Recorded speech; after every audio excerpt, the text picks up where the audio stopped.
Hello everybody and welcome to another episode of Hyperdrive Inn Devlog. It's been another busy week and we have been able to complete a lot of stuff. So without further ado, let's get going. This week I've been neck deep in this convention level. On the other side we have a costume party for grown-ups, the second half is reserved for truth seekers. The player gets caught up right in the middle and has to find a way out. This level is a bit more puzzle focused than some of the other ones, and I'm quite proud of how the gameplay turned out.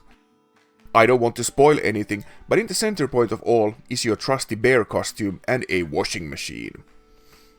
I really like the visual look of this level, although the majority of the assets are still missing the fabric textures.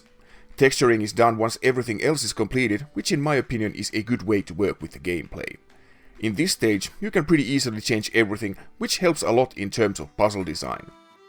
It would be a lot more limiting if I'd had to work with finished assets at this point, as major revisions would require a lot more time and a lot more effort. The assets are finalized after all the levels are completed. At this time, my environmental artist Henri Tervapuro is focusing on building the bare bones backgrounds for the game, which I modify if needed, and then the graphics are finalized.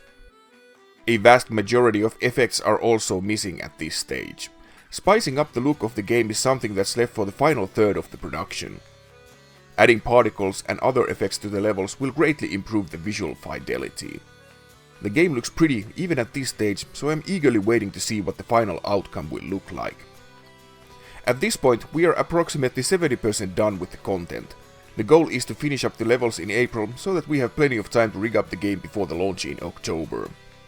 Having 8 months on post-production might seem like an overkill, but it includes a whole lot of work.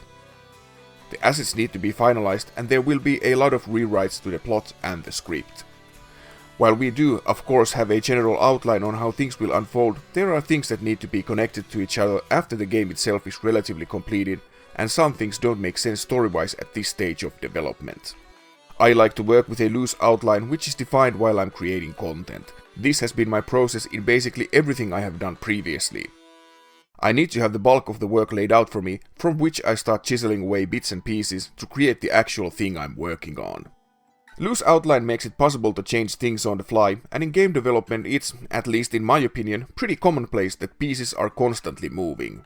Some people probably enjoy a stricter plan, but this is the way I roll and have rolled like this for years. And thanks again for tuning in. If you enjoy my content, please consider subscribing for this channel. It would mean a lot. And Hyperdrive Inn is already on Steam, so you can go ahead and play the demo right now. And I would also very much appreciate if you would hit the game to your wishlist. All the relevant links can be found in the description of this video.